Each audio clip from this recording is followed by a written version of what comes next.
Well, welcome to Today in Black History. I am Alicia Melton, and each week I talk about a Black American achievement or a historical event. So today I'm going to talk about President Barack Obama. Thank you, Daniela, for joining. So today I'm going to talk about President Barack Obama. Today is his 59th birthday. He was born August 4th, 1961. So I'm going to, talk about when he became president, his early years, his time in college, and the exhibit that we had at the Black Archives. All right, so let me get started. Okay, so President Obama became in 2009 the first African American president of the United States. He served as president from 2009 to 2017. In the 2008 presidential election, Obama, a Democrat, defeated Senator John McCain, a Republican from Arizona. And in the 2012 election, he defeated his Republican opponent, former Massachusetts Governor Mitt Romney, to win re-election. Prior to his first election as president, he had represented Illinois in the United States Senate from 2005 to 2008. Before being elected to U.S. Senate, he served for 8 years in the Illinois Senate. Obama had served only 2 years in the U.S. Senate before announcing his run for the presidency. During the 2008 presidential campaign,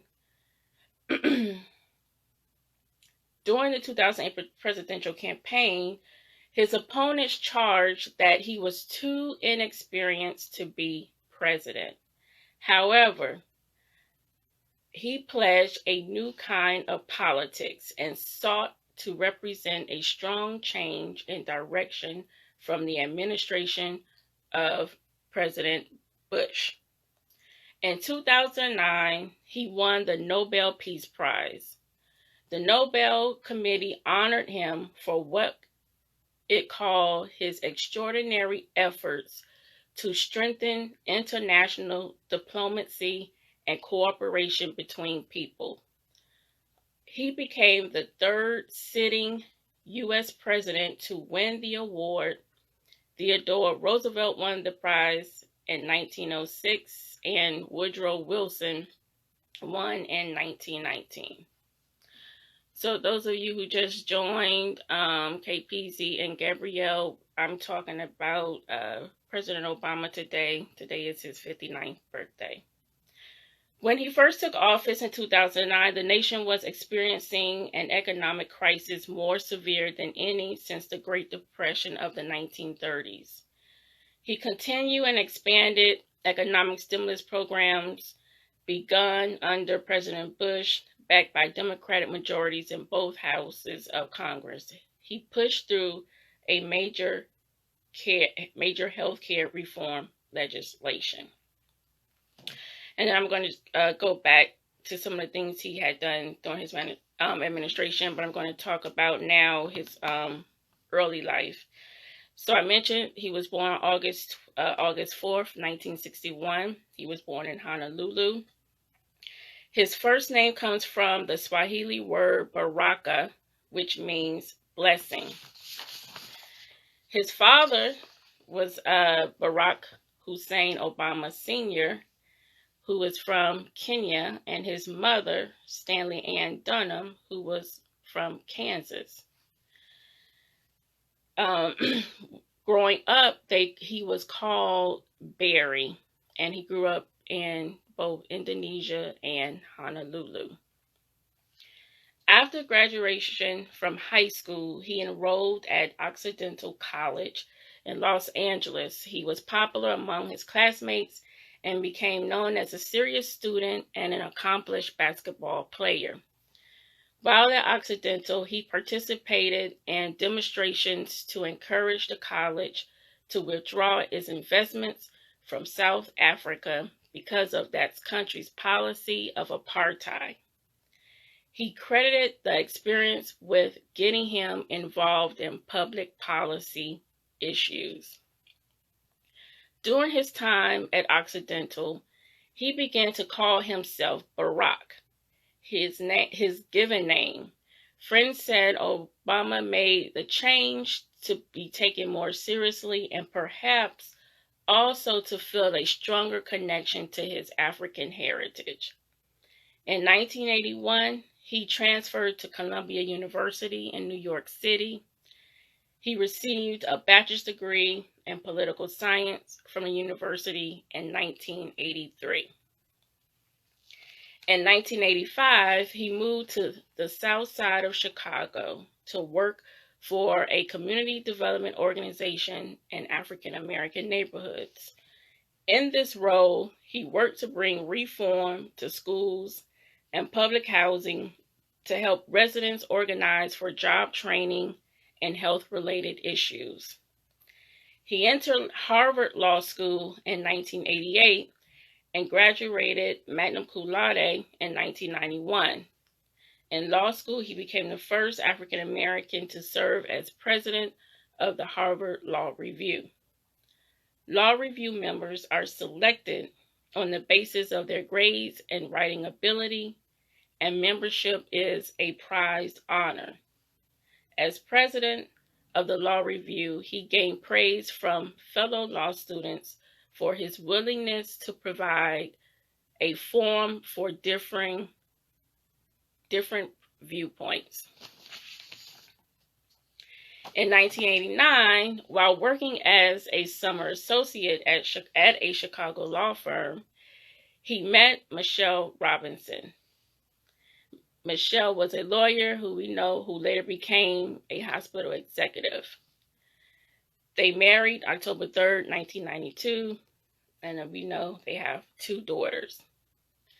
After graduating from Harvard, he practiced law in Chicago, specializing in civil rights issues.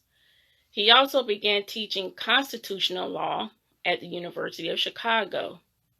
While still in law school, he had begun writing what became the autobiography Dreams from My Father, a story of race and inheritance, and that was published in 1995. In the book, he writes about his family. He describes the father from Kenya, with whom he shared a name but barely knew, his strong-willed idealistic mother, and his maternal grandparents who helped raise him. The book details his experiences as a community organizer in Chicago and how that work helped him find a place in the African American community. The summer before the 2004 election, Senator John Kerry, the Democratic presidential nominee, asked him to give the keynote address at the Democratic National Convention in Boston. He discussed what he called the politics of hope. The speech solidified his status as a rising star within the party. February 2007, he announced, which was 3 years later, he announced that he would seek the 2008 Democratic nomination for president. His second autobiography, The Audacity of Hope, Thoughts on Reclaiming the American Dream, which was published in 2006, presented his views on the differences and similarities between Republicans and Democrats, as well as on such topics as values, religion, race, and foreign policy. He wrote that politics can reflect the common values and hopes that bind Americans together despite their different views. As president, he introduced the law, the American Recovery and Reinvestment Act. It included investments in education, energy, science, and transportation projects. The act also included tax cuts and extended unemployment benefits. He hoped the measure would create or save 3.5 million jobs. He also signed a historic health insurance reform bill extending coverage to about 30 million uninsured Americans. He said that the law reflected the core principle that everybody should have security when it comes to their health care. The Patient Protection and Affordable Care Act expanded Medicaid coverage, provided a tax credit to help small businesses with health care costs, and prevented insurers from dropping coverage for patients with pre-existing medical condition. It created a system of health insurance exchanges in which insurance providers offer a variety of plans for uninsured and self-employed people to purchase.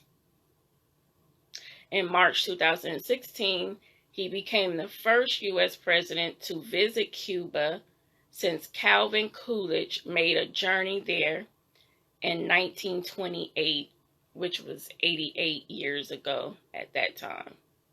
In a speech from Havana, he said that both countries needed to move beyond historical hostilities and build new commercial and diplomatic relationships.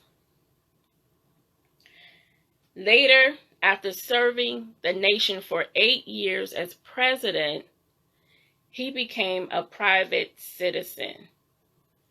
The Obama family moved into a private residence in Washington, D.C.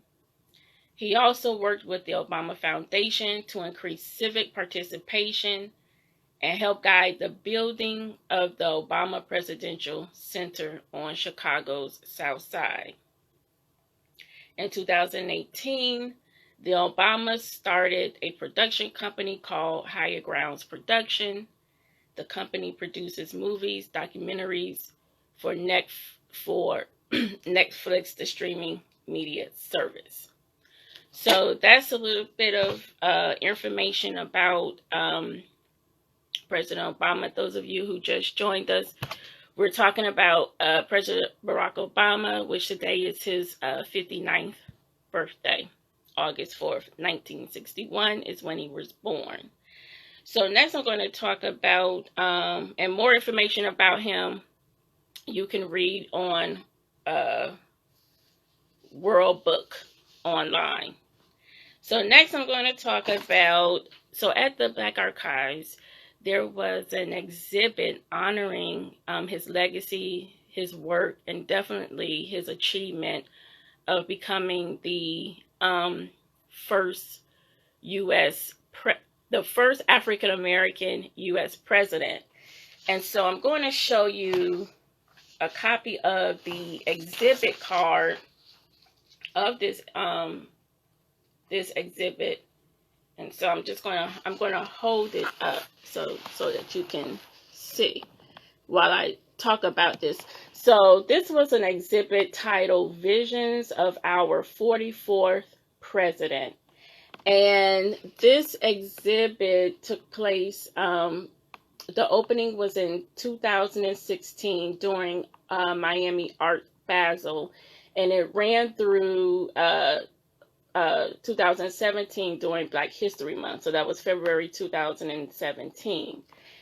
And so, like I said, there was an opening reception, and this was a exhibit to definitely honor his legacy, but also 2017 was actually his last year of when he was president.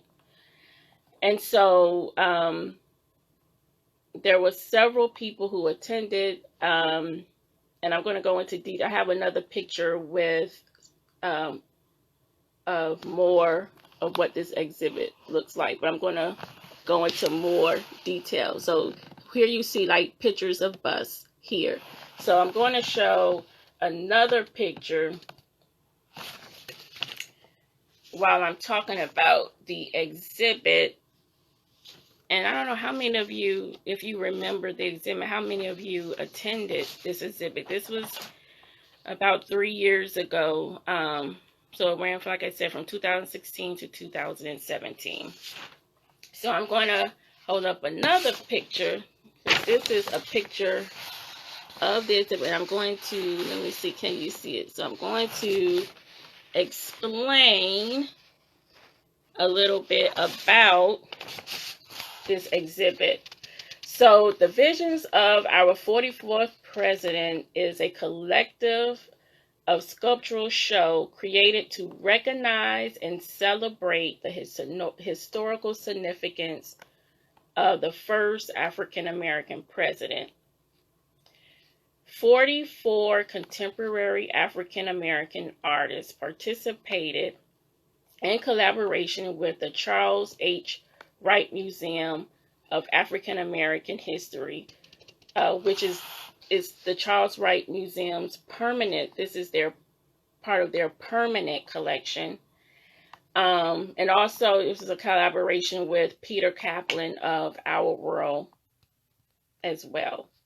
So this is an exhibit that includes 44 artists' interpretations of President Obama's in life-size three-dimensional busts that were sculptured by Matthew Gonzalez from Our World LLC.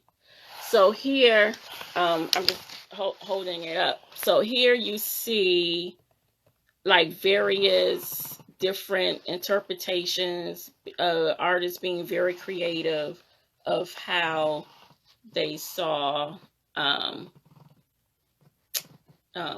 President Obama, what President Obama meant to them, being very creative. So I don't know if many of you, how many of you attended this exhibit, but let me know if you did attend, and what were your thoughts about the exhibit. So I also want to mention too that the archives acquired the bronze bust of President Obama, which is currently on display at the Dorsey House Museum, which is free to the public when it reopens. So let me see, so this is the, right here, let me see, can you see? So that one here, I believe, because there's so many pictures on here, but that is the one I believe that is currently being displayed at the Dorsey House Museum. And so this was the Black Archives way to pay tribute to our first African American president.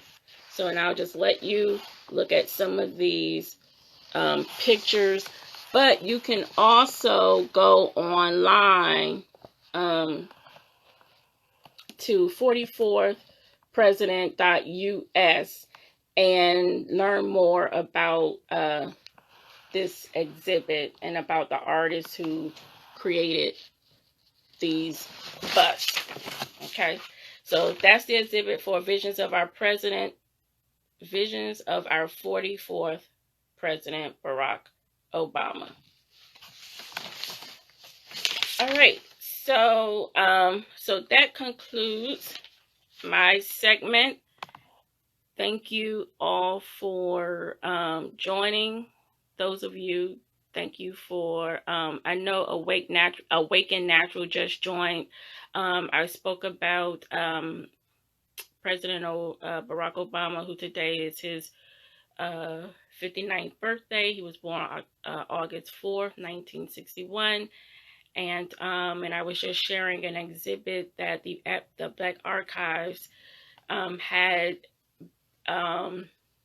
2016 to 2017 on display, and you can see a piece of that exhibit at the Dorsey House, where we have a bronze bust of President Obama displayed at the Dorsey House. Okay, so thank you everyone for joining me today. You can join us for our next series, Legacies and Profiles, on Thursday at 1 p.m. So thank you for attending, and I'll see you next Thursday.